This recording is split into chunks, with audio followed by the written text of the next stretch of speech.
สวัสดีค่ะ ก่อนไปดูคลิปฝากกดติดตาม กดไลค์ กดแชร์ และกดกระดิ่ง เพื่อให้มีกำลังใจในการทำคลิปต่อไปด้วยนะคะ ขอบคุณค่ะ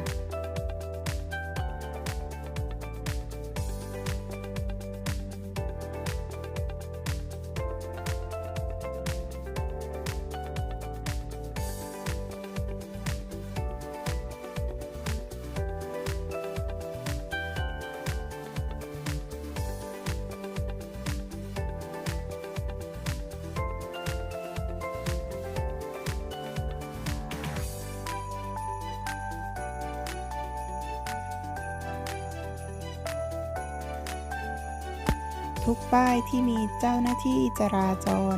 ให้สังเกตที่มือของเจ้าหน้าที่นะคะ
ดูคลิปจบแล้วอย่าลืมกดไลค์กดแชร์ให้ด้วยนะคะขอบคุณค่ะ